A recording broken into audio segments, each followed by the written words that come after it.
Okay, welcome again, everybody, to today's webinar. My name is Chris Jesnak, and I lead the product marketing team here at aPriori.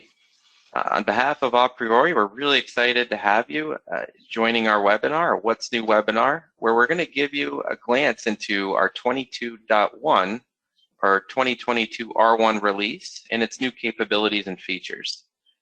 We've got about 60 minutes scheduled for today's session.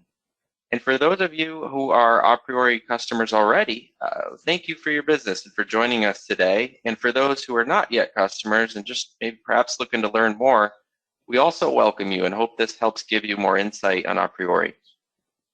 And I'm pleased to be joined today by Fielder Hiss, our Chief Product Officer, who's going to kick us off. And we've got a lot of material to cover today, so let's go ahead and get started. Fielder, over to you.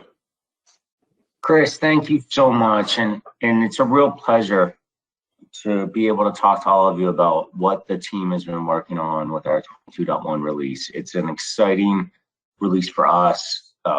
Unnamed people, so many folks contributed to the success of this release, and we're very sure that our customers, our future customers, will all be very excited about this. We're going to go through a couple different areas today. We're going to talk about the updates that we have for both our cloud and on-premise customers, including new process models, new design guidance for DFM, industry-specific labor rates and material pricing, automated value tracking, something that our customers are very excited about. As we shift to our cloud only or our SaaS products, we're going to look at some very new and exciting assembly costing capabilities, weldment extraction, automated workflows. One of the goals we have as an organization is to automate so much that we do so the value is delivered instantaneously to the users. And that's a big focus of this release. And then lastly, we're going to shift gears and look a little bit at a product that's going to be coming later this year. And that's our sourcing product. And I think as many of you know, we transitioned from a single product, if you will, with our AP Professional product that does everything. This is a superset, and tried to transition to more role-specific products. So we have products for designers, we're going to have products for sourcing, we're going to have products for experts, so that the right information is presented to the right user. And this is now the second of these products that will come out this year that we're very, very excited about because we think it really nails workflows. We're very focused on that, and we think it's something that will unpack more value for each and every one. So a lot to cover. We're very excited. We thank everyone for joining us, and I'll turn it over as we get started to talk a little bit about our updates. Hi, I'm Andy Clark, one of the product managers in the cost modeling group. I'm going to be talking about process modeling enhancements and design guidance. So every release, aPriori extends our manufacturing process coverage, and 2022 R1 is no exception. I'm excited to announce that we now have two new manufacturing process models, sheet metal roll forming and compression molding of sheet molding compound material. And as always, many enhancements to existing manufacturing process models, such as mechanistic estimates of clamping required for assembly, welding, and bonding, more accurate automated estimates of adhesive bonding and face sealing, updates to plastic tooling report, a new black oxide coating surface treatment model, and updated shot blast and powder coat cart surface treatments. We've also added capability to specify stock form for machined parts and bar and tube parts prior to costing. As well as this, we have performance improvements, faster costings for various cost models, faster initiation of bulk costing, and support for new CAD versions. I can only give a few highlights in today's webinar, so please consult the release notes and other deep dive webinars we'll be offering in the near future. We're very pleased to announce that in this release, we have a new manufacturing process model for the sheet metal roll forming process. Roll forming was one of the most requested cost models amongst our customers. And when you look at this slide, you'll understand why. Roll forming is used to make many types of parts across many different industries. The roll forming process itself is conceptually simple. Sheet metal strip passes through multiple sets of roller dies to incrementally form the final cross section. There are matched set of roller dies for each station. The number of roll die stations depends on cross-section complexity, material thickness, and tolerance specifications. And the metal moves really fast. Stock feeds can be up to hundreds of feet per minute, but are limited by the slowest inline process. The roll forming process has many advantages. Two key benefits are that it can manufacture very high production volumes, and the parts coming off the roll forming line often are fully finished or very near fully finished after part cutoff, sometimes only needing secondary operations such as painting. This slide shows all the processes typically in a roll forming line. In addition to the roll forming mill in the center, the series of roll dies which forms the desired cross-section profile, our manufacturing process model includes all of these processes as needed for a given part's features and tolerance requirements. An uncoiler feeds the coil material stock into the line. The coil first passes through a flattener to remove any bow from the coil stock. The line also contains one or more punch presses to create any holes, cutouts, or embossments in the material. In this illustration, we show just a pre-punch press, meaning the punch is in line before the roll forming mill. Pre-punching is used for parts with standard tolerance requirements that allow the holes and features to be punched in the flat strip. But there may be additional punches after the roll forming mill and even between roll dies if tighter tolerances are specified for the punched features. If desired, the cross-section is closed that can be achieved using one of several seam welding processes to fuse the two open edges together.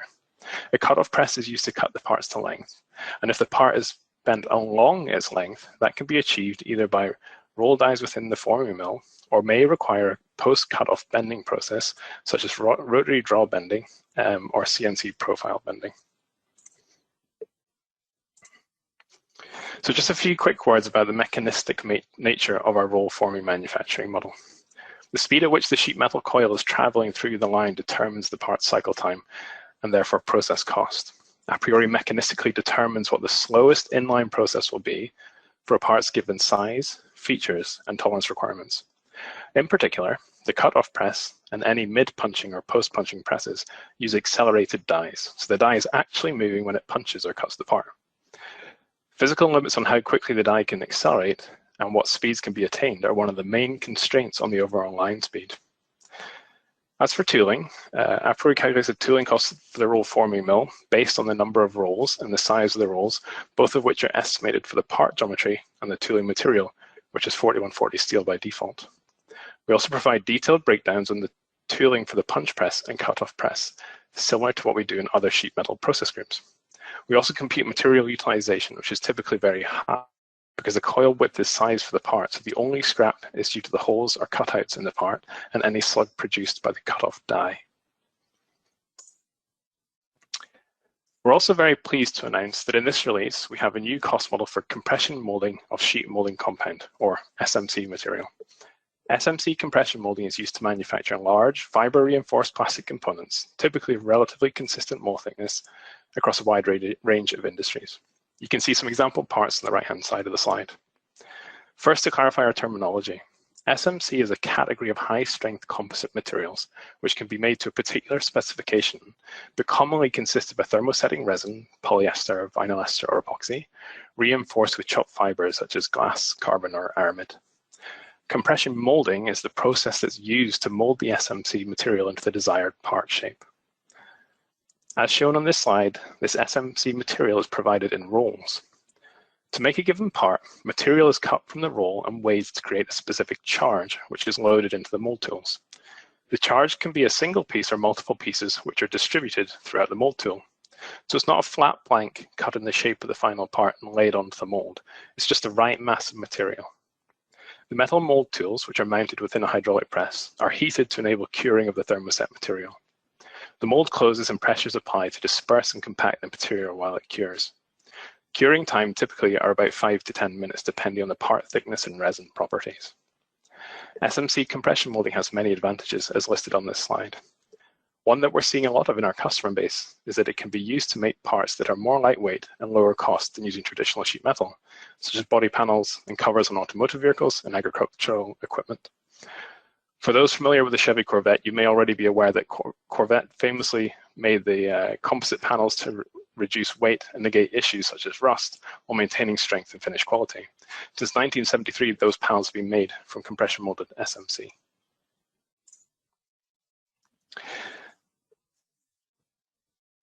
This slide shows the full SMC compression molding routing.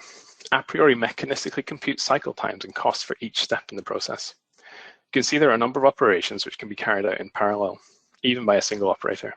The first section represents the press cycle, in which the material is placed in the mold, pressed, cured, and then the part is removed from the mold. Note that curing times for SMC parts typically exceed 5 minutes. So while the part is curing, charges of SMC material can be cut from the roll and weighed so they're ready to be placed into the mold on the next cycle. Also during curing, parting line flash can be trimmed from the last part removed from the mold with a manual handheld tool. There may be additional offline trimming using a CNC router or water jet to make any holes or cutouts in the part that were not molded in. The router or water jet can also be used to trim flash from around the part rather than using the manual flash removal. And additional surface treatments or secondary process can be included post-molding as well. Tooling estimates also are computed mechanistically, similar to how they're estimated for injection molding tooling, but somewhat simpler due to the lack of side actions. Now on to casting. aPriori 2022 R1 provides a set of enhancements for die castings and sand castings, which improve the accuracy of the manufacturing operations assigned to the various part features, the clarity of the design for manufacturing feedback, which is displayed, and better estimates of material utilization, cycle time, and cost. In particular, for die castings and sand casting, aPriori now determines whether a given geometric cost driver or feature is fully cast, fully machined, or manufactured by a combination of casting and machining. Based on the size and wall thickness of the GCD, the type of casting process and the part material. The picture here illustrates this concept. On the far right, the hole is large enough diameter and is surrounded by enough wall thickness that it can be made by the relevant casting process for the specified material. aPriori has assessed the manufacturability of this as cast and therefore assigned an as cast manufacturing operation. Next, the hole in the middle region is very small in diameter. As such, aPriori is assigned a manufacturability of machined and assigned a drilling operation.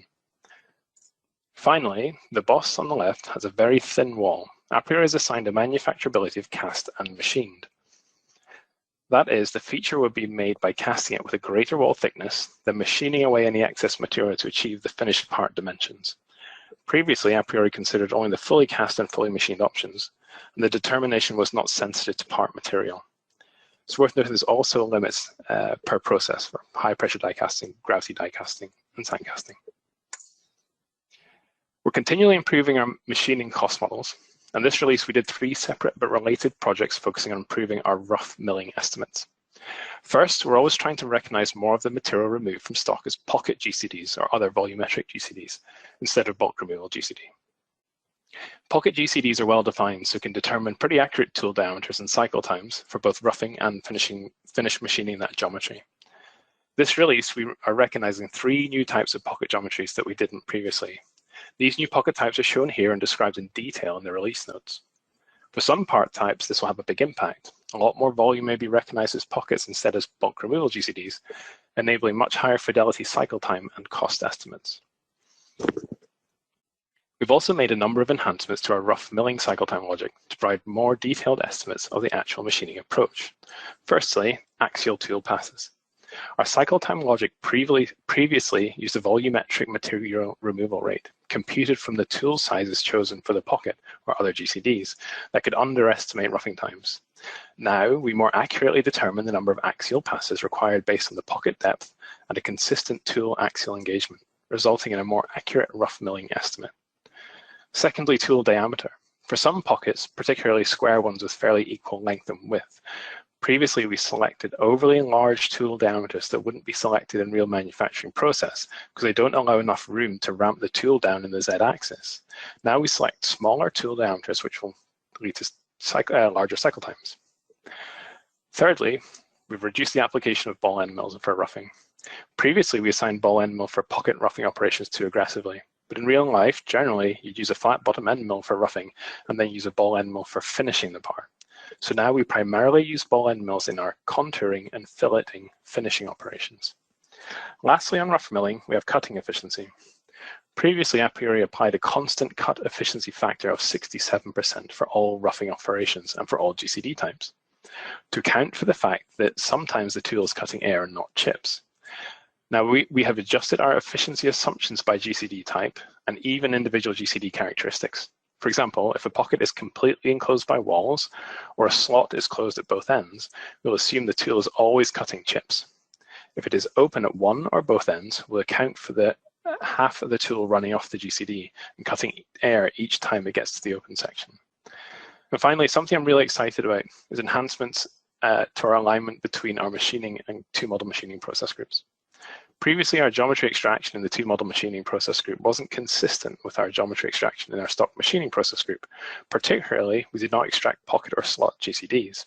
Instead, volumes of material might be recognized as an older GCD called a flat, or more likely just as bulk removal. This caused two problems.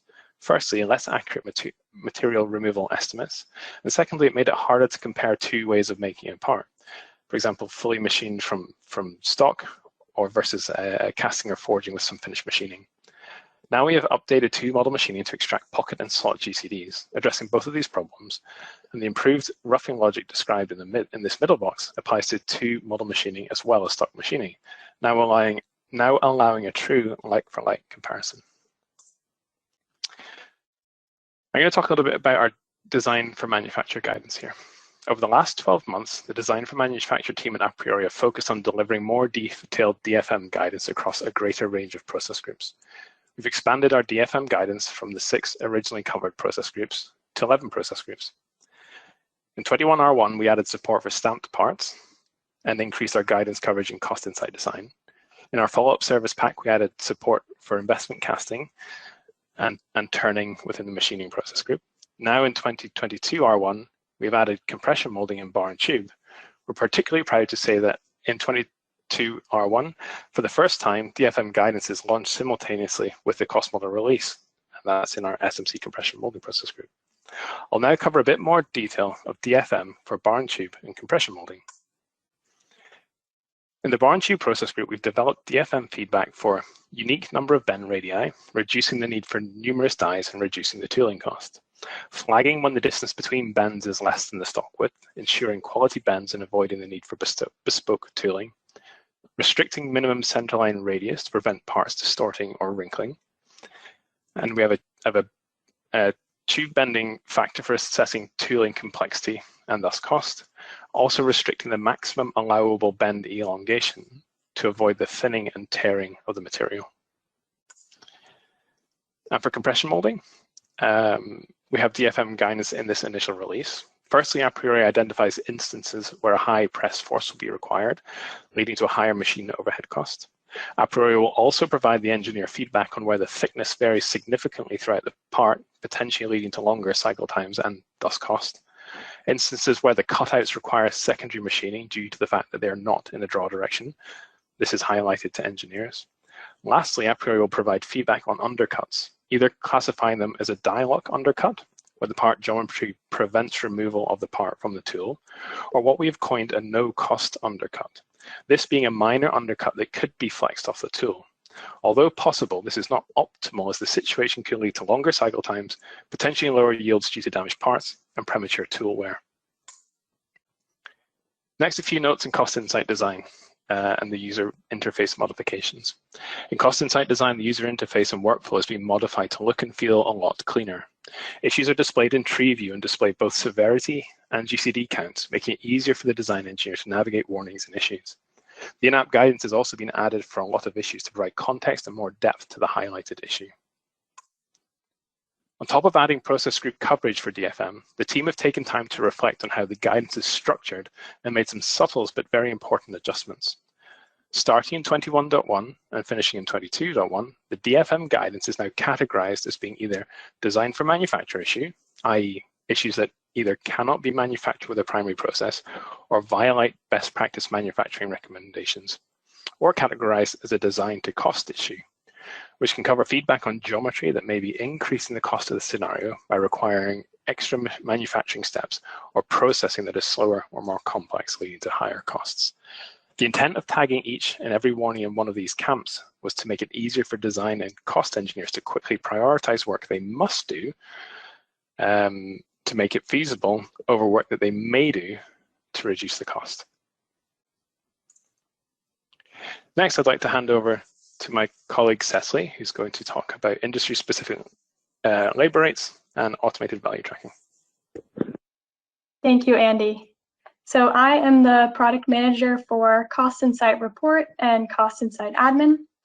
And today I will start with updates to industry-specific labor rates and regional-specific material pricing. And then I'll cover a new report offering automated value tracking. So as we move to the 22.1 release, I would like to make sure you are aware of some significant enhancements to the aPriori regional data libraries that are already available in recent versions of aPriori. In the past, our labor rates reflected an average rate across industry sectors. But in our 21.1.2 release, we have increased our granularity and are now providing industry-specific labor rates for 6 different industries. This feature leverages wage grades and skill levels of previous releases. Additionally, a drop-down menu will allow the user to quickly and easily select which industry sector they would like to use for the digital factory.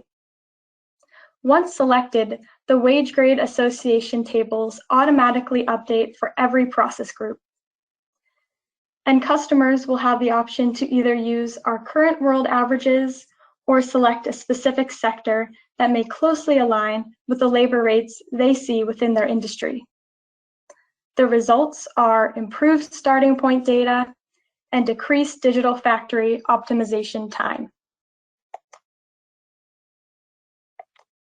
On to regional-specific material pricing.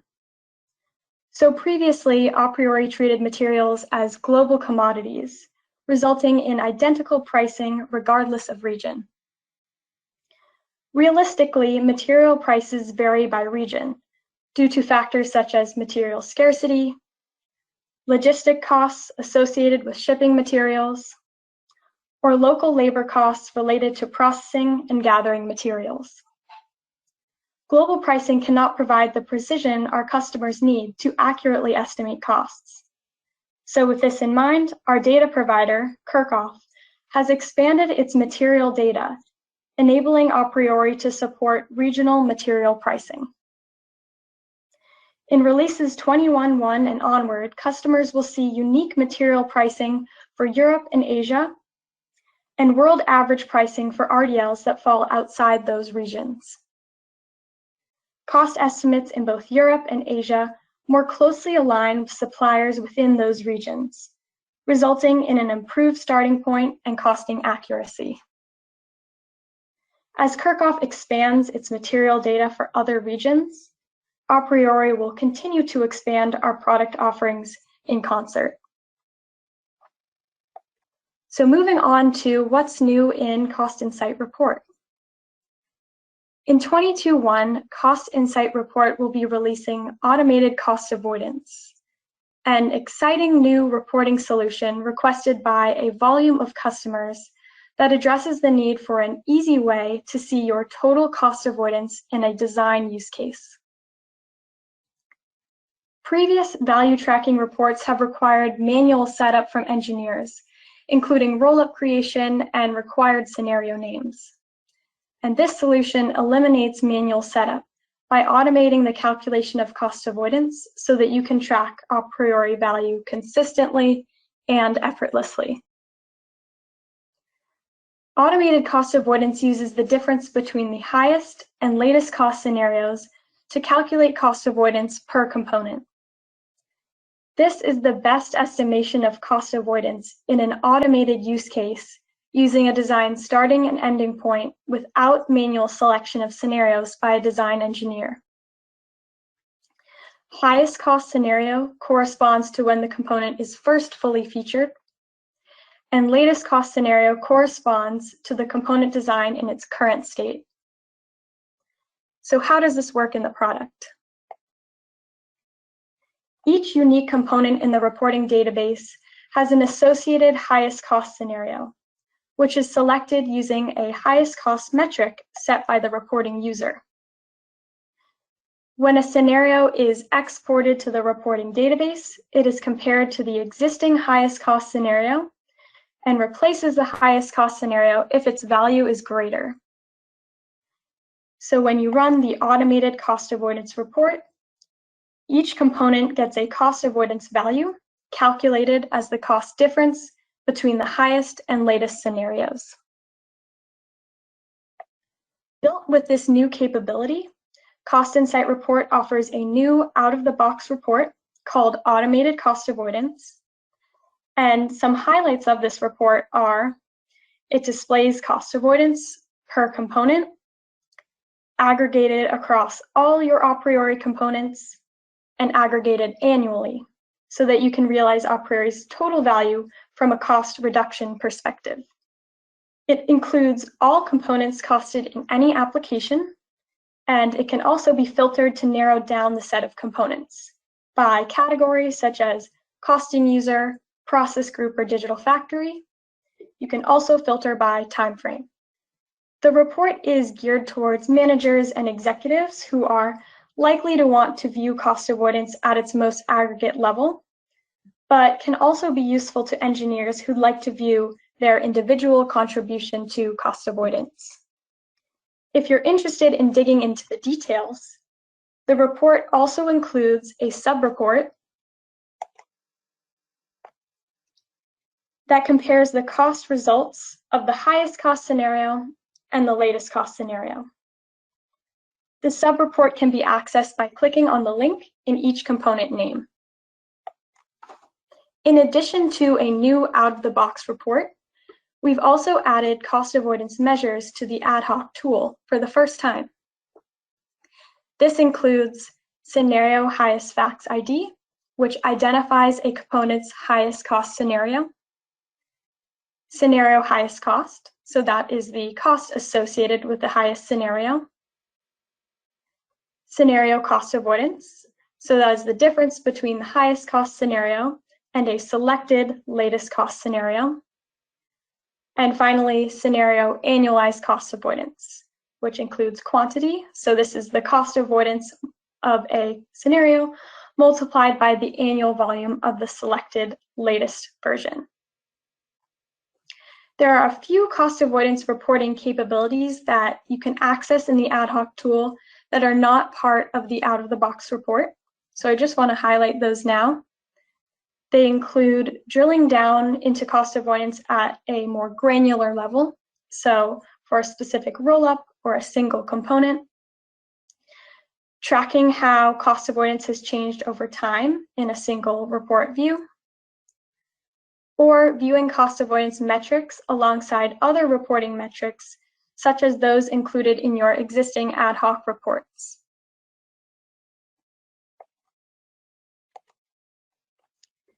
So this sums up what's new in reporting, and I will now pass it to Karsten to cover cloud-only updates.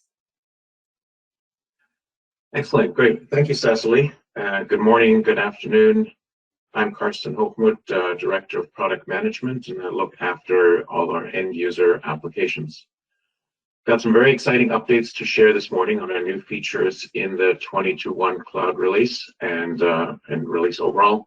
The development teams have made tremendous improvements across all our applications to support working with assemblies, and it's been the #1 new capability requested by our customers in the cloud. So let's start with what we've added to Cost Insight Design. So within CID, one of the first things you'll notice is that you can now upload multiple files and assemblies in native format into CID. So you can upload up to 20 files at once, native format assemblies from all the different standard formats that we support. And we can also specify scenario names both in bulk, like you could all call them the same thing as you load, or you even individually make that change. And you can see a bit of the navigation in the screenshots here. You can drag and drop files from your file system. You will then see a status report as these are uploaded into the cloud. And then once they're fully uploaded, you'll see the thumbnails for the parts and the assemblies, and you can work with them from there on forward within the application. So great new workflow, and excited to be able to support assemblies and native formats now within the cloud. So the next step from there is, once you start working with assemblies, is we've added, I think, a great set of new features here to work with them. So an assembly comes with a set of components and, of course, a 3D view of the assemblies. So within the viewer, you can now view labels. Actually, that applies both to parts and assembly components. You can visualize welds. You can visualize sort of virtual welds that are created in aPro as well. And you can do some actions with right clicks, as well as some other new features. You can explode an assembly. You can zoom in on components. You can make parts transparent. So all kinds of great ways of making the assembly more viewable and more easier to navigate. The really big, I think, change is also in the way we present the components table. So there's a great default view that gives you a summary view of the part and scenario in the assembly, a key status of those parts, like is it fully costed, is it locked, unlocked, is it CAD association, there's the thumbnail. You can also see whether it's, what status is it costing, is it complete, and then you have a choice of DFM and other attributes that you can sort of actually configure, and similar to the way you can configure the Explore table and show what is the most valuable to you. We've also added filtering to this table, which is great if you're working with larger assemblies, or if you're trying to sort of work through an assembly and start costing parts that you haven't costed yet, or load additional missing components that haven't been added to aPriori yet. So you can see some examples of these missing filters here. You can see all the parts, you can see what's assigned to you, what parts are missing and uncosted, and you can extend that filter set with additional, for example, show me every part in the assembly that has a high DFM risk. So great new flexibility of visualizing and working with assemblies that you've loaded, or that maybe come through CIG or through aPriori Professional. So we've got these great filters, and last but not least, there's both tree and list views, and it's a nice navigation that allows you to sort of expand and drill down into the assembly within this table and look at the full structure and all the different attributes and components therein. So great new features just on working with the assemblies within CID.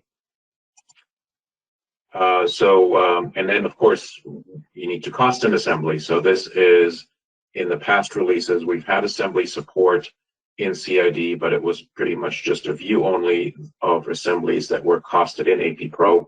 Now you can do that in CID.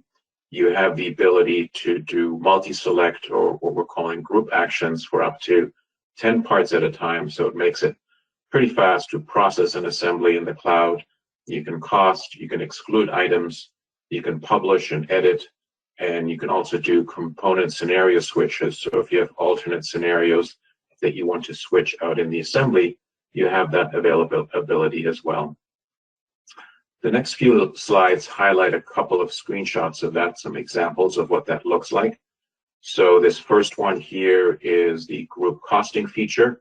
So you'll know there's a little menu that pops up now within the assembly table that gives you some actions that you can perform on the selected components. You have multi-select. So here you've selected a couple of parts. You select cost or set inputs. You can change the digital factory, or maybe change the material, or some other attributes or secondary settings. And you hit cost, and those get processed off by our costing service and will populate back when they're done. So it's a great way of processing assemblies and getting them ready for sort of a fully costed review. The next example here is about excluding parts. So this is a feature that we also brought over from aPro, where I can pick an item and exclude it from costing. Maybe I don't have the price for this motor yet, or it's something that I don't need in my particular roll-up at this time. So you have the flexibility to exclude one item at a time, or up to 10 at a time in the assembly, and they will also hide that from the view. And then another example is the publishing. So here you have the ability to publish components. So initially, when you're making some changes, you have the opportunity to work in your own workspace, like sort of an in-session model where you can make changes, evaluate them, and then you're ready to sort of share that with other users. And this is where you would publish your changes back to the sort of public workspace, and other users can access and review, whether they're in CID or whether they're using AP Professional. And sort of last but not least, an example of another great feature that the team has added, and they've really done some tremendous tremendous work around this application to roll out all these new features. You can select a particular scenario, a particular line of a component, and if there's multiple scenarios for this part, you can make that switch very easily and pick a different one that might be evaluated against a different factory, or might have some other characteristics that you want to reflect in the assembly. So great new features for sort of working with and preparing and completing the costing on assemblies. Now, we've taken sort of support for assemblies across all sort of different aspects of workflows of getting CAD data into the cloud. And one of the key ones is, of course, we start this video, is of course plugins. So we've added a number of enhancements to the plugins in this release, where if you're working in any one of the major CAD systems and connecting and using our cloud solution, you can connect to CID in the cloud and you can upload the entire assembly. You can actually have tools that allow you to individually pick items from the assembly tree, maybe even identify what has changed and then push that up to the cloud. So if it's a brand new assembly, you can push the whole thing. Or if it's a changed assembly, you might only want to push the parts that have changed up to CID. So a lot of flexibility there in working with from the CAD system directly with our plugins. And another great enhancement, and I think this complements assemblies in a fantastic way, we've added the ability to automatically extract Creo welds. So if you're a customer that's been working with aPriori and using Creo in the past, you know that in our on-premise environment, we have a direct integration to Creo that allows us to read Creo welds. Thank you. Allows us to read Creo welds and bring those directly into aPriori. And we haven't had that in the cloud before, so we've sort of built out some back-end services that allows us to now take an assembly from Creo with welds and automatically extract those and make those visible both in CID as well as in AP Pro, and even through CIG read those. So it greatly extends the ability of what we can automatically bring in, and sort of further extends the mission around automation that we have. So here's an example of the weld interface in Creo. And then as you sort of build those welds out, you can see there's a lot of welds in this particular assembly. We automatically extract those. You can now view those in CID. So as of this release within CID, you can see all the welds, and you can see the cycle time, in this case of a manual MIG welding workflow, and what impact that has on your costing as well as your cycle time. And then the same screenshot, same assembly in AP Pro, where you can go further and refine. You can see all the detailed welds here, as well as add virtual welds in AP Pro itself. So a great extension to our capability if you're using Creo, and that's available with 22.1. And last, but definitely not least, is our extensions to the automated workflows. So we've really made a big effort to add assembly support across the board in CID and CIG. So you might have seen a lot of these sort of workflow slides for CIG before. One of the key differences now with some additional new features is that you can now include assemblies in these check-ins to PLM. So here the designer checks in files to the PLM. Both parts and assemblies per job are returned, sort of pushed to the to aPriori, sort of processed and managed through CI Connect.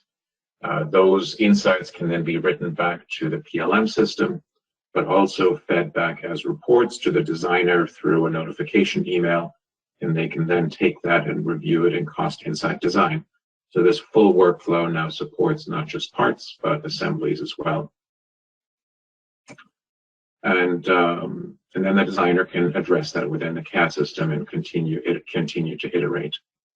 Similarly, there's a cost engineering and sourcing workflow, which again, there's added support for assemblies and also a few other new features that are highlighted here. There's now a REST API extension, which can support triggers from PLM. So the analysis can be invoked from PLM by workflows. So that's a great new way of sort of automating your analysis. That would then go into the reporting database after the cost analysis and insight analysis of the parts, and can also then be configured to automatically notify the aPriori user, whether that's a cost engineer or someone in sourcing, or even a designer. So that can be analyzed, reviewed, and then worked on in aPriori Professional. So that sort of covers the update on Cost Insight Design, Cost Insight Generate, focused on the assembly. I noticed there was a question on reporting, but I think we will cover that at the end of the webinar. In the meantime, let me pass it over to Barton for an update on aPsource. Okay, great. Thanks, Karsten. So a few of you guys know me. My name is Barton Finney. I'm a senior product manager at aPriori, and I'm responsible for our sourcing and collaboration solutions. So today I'm going to talk a little bit about aPsource. I'm really excited to bring this to you guys and have you guys start to get some insights into this. Some of you guys have previously heard this as CI source, and more on this in the coming weeks, but this is part of our overall strategy to remove cost terminology from our product so that we can convey all benefits that the product provides, such as manufacturability, sustainability, etc., which is much more beyond cost. So more on that in the coming weeks. So in the previous iteration of CI source that we presented in the past, it was very heavily focused on fact-based negotiation with suppliers. But as we've encountered the pandemic and having supply chain issues and such, we've seen that the industry is moving much more heavily towards having strategic supplier relationships to manage the risk in their supply chain. And so we've refactored aPsource to be not a fact-based negotiation tool, but a fact-based collaboration tool. And so a couple of the things that this platform will allow the buyer organizations and purchase organizations to do is it will empower buyers to facilitate something called quoteless sourcing, which allows buyers to source products at a confident price in a fraction of the time that it would take them today. It'll also allow them to completely configure and manage the views of the data that they want to view themselves, but also share with their suppliers. So if they only want to share some manufacturing information, they can do that. If they want to share some cost information, they can do that. If they've got a really strong relationship and they want to share rates with their suppliers, they can do that as well.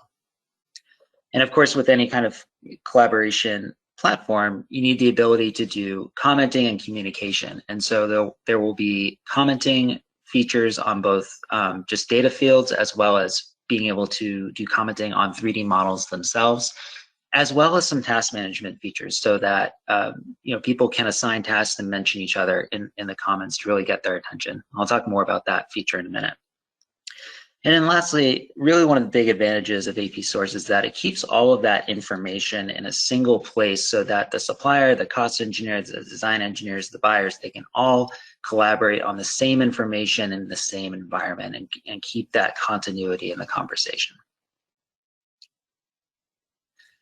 As part of aPsource, we're building an underlying capability within our platform, which we're dubbing AP Workspace. And this is much more than just a simple collaboration tool where we're doing commenting. We're really creating this virtual co-working environment where people can manage projects with each other, choose who they're going to invite both internally, externally, and have a system that really helps people communicate with each other. We've based it off of something that Google uses to manage their internal collaboration on managing source code between like thousands of engineers.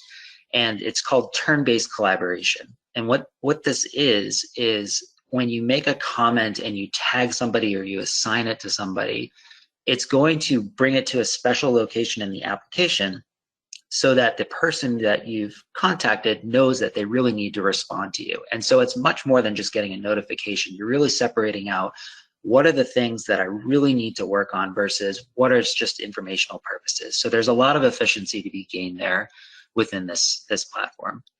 So much more to come on the coming months in this. We'll have additional webinars as well as some content at our Cost Insight conference. But for now, I'm going to turn it back over to Fielder, who will close out the webinar. Awesome. Thanks so much, Barton. And thank you very much to the team. I hope everyone got just a little insight today into the value that we are delivering with this release for all of our customers. You as customers drive us. You help us make the product better each and every day. And that's what we obsess on. For those of you that are not customers, what are you waiting for? I think there's so much value that these products deliver as far as helping with cost, manufacturability, and soon sustainability. Regardless if you're a on-premise customer or a cloud customer, the value is enormous. And I thank you all for taking the time to listen, taking the time to understand what we've worked on, and I'm very sure you're going to be excited by the value that we're delivering. And kind of lastly, a cheap plug, if you will, keep tabs on us. Subscribe to our blog. We put a lot of updates there. We're actually doing more and more with our blog as far as market commentary, product commentary, and it's an exciting place and way for you to stay in touch with us as we continue to move this forward. So I thank you all for your time. We're going to open this up. We're going to address some questions, but we really appreciate your continued support as customers. Thanks. Okay, thanks, Fielder. And thanks again, everyone, for attending. Again, this is Chris Jesnak, and I'm going to just lead a brief Q&A session. So we have been receiving several questions throughout the webinar. Thanks for those who have posted them there. So a few private askers. One here for reporting. The question is, most organizations are using Microsoft Power BI. How friendly is AP Cloud? Is it able to adapt this integration with Power BI instead of Cost Insight reporting? So I'm going to ask my colleague Cecily to go ahead and take this one. Cecily?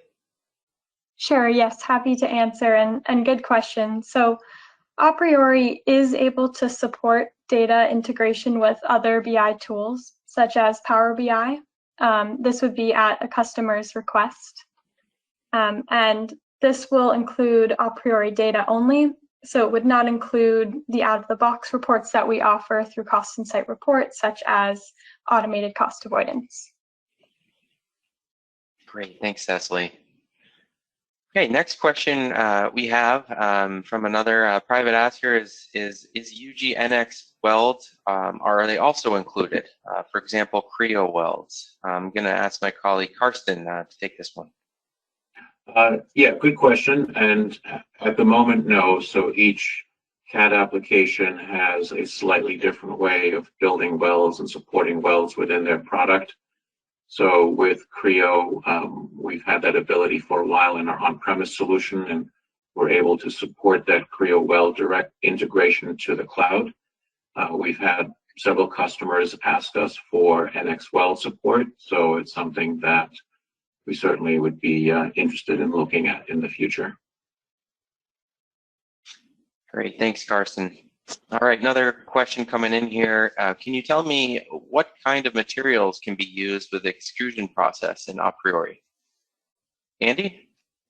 Yeah, so currently extrusion supports aluminium. We have modeled that process, and we're aware there's several others. the major one being plastics, which we don't currently support, but are assessing for development in the future. Great, thanks, Andy. Another one for you, Andy. What type of welding has been included in roll forming? In roll forming, yeah. So within roll forming, we support high frequency induction welding, rotary spot welding, laser welding, and TIG welding by default. Great, thanks so much. And for those who are still listening in, please feel free to go ahead and post additional questions. We've got a couple more coming in here. And this one's for Karsten, and this one's about welding. I thought you were making additional enhancements to welding, and this one in particular is briefing our user council, but I don't see anything about this here. Could you elaborate a little bit more of additional welding capability that maybe wasn't covered here? Sure, yeah. So we did make some changes to the welding process and cost models as well. So extending our estimates of clamping for weldments, assembly pick and place, handling times, adhesive bonding, and base sealing. We didn't really have time to review all of the smaller changes today, but they're fully described in our release notes. And we'll be building up more capabilities and more functionality in the next big release in 22R2. Great, thanks, Karsten. Okay, so another really important one here is this update currently live, and when will it be live? Fielder, do you want to take that one? It's a very important question. We will make this update live this Saturday, which I believe will be the 25th.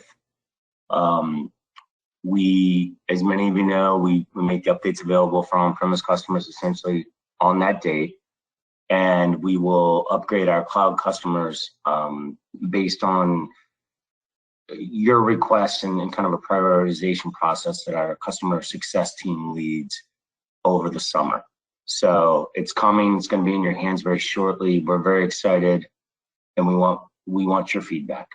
We want to continue to make it better. But Saturday's a big day for us. Great, thanks, Fielder. Okay, we probably have time for a couple more questions. There's another one that came in here. Does automated costing, such as bulk costing, support all process groups? So bulk costing on-prem definitely supports all process groups, as well as in AppStream. So you should be able to use it for all process groups in there. Within CID, with the capability that Karsten was mentioning, Karsten, I don't know if you want to jump in there, but we don't have the same capability to like upload a folder of components and cost all of those components in many different process groups that we do in our on-prem application just yet. So Karsten, I don't know if you want to comment on any limitations in the assembly costing that you mentioned before. Yeah, on the CID side, we support most process groups with, I think, a few exceptions like composites. There is a sort of a detailed list in our release notes, I believe. For CIG, it's also certainly all the standard process groups. I think at the moment, like 2-model machining is an exception for the CIG workflow. But that's sort of an area we're always working to build out and add a full support across the board. Great, thanks, Barton and Karsten. All right, we've got a couple minutes left. Another quick one here. Does compression molding will be added to the new release? Yes, that will be included. Another one coming in is around extrusion and recognition of cross-section. There's some potential limitations that this user answered here without getting into specifics. I don't know if we might need a little bit more detail about that and improving it, but I don't know if either Andy or Karsten can speak to this one about extrusion and certain limitations with cross sections. Yeah, I can take this one. So we have an active project going on to recognize non-consistent geometry changes for arc cross sections. Internally, we're dubbing it non-arc linear, but our geometry team are currently working hard to enhance the way we extract geometry for cross sections, but also enhance how we extract geometry for machine to cut out some more complex features on extruded parts. So we're currently working on this. Great, thanks, Andy. And then lastly, we probably have room for one more, and I think this rounds out the questions. What is the value to use the average raw material rate to cost against the supplier data? Do you have a plan to provide more accurate regional raw material rates related to complete with other cost modeling tools? I don't know if anyone feels we can answer this, or if we need to circle back. I can probably answer that, Chris. Sure. Thanks, Barton. So really the value of the material rates that we provide today, it's meant to be benchmark data that you can use for understanding how the market conditions are changing material pricing. It's not intended to match a very specific supplier that you're dealing with. However, we are looking to improve our material pricing regionally. Right now we offer a worldwide rate and then a special rate for European and Asia regions. And so as we progress and get more data and collect more data, we're looking to expand that pricing for different regions and try to get to a little bit more granular level there. Great, thanks, Barton. Thanks everyone so much for your attendance here and all the interactive questions. We really appreciate it.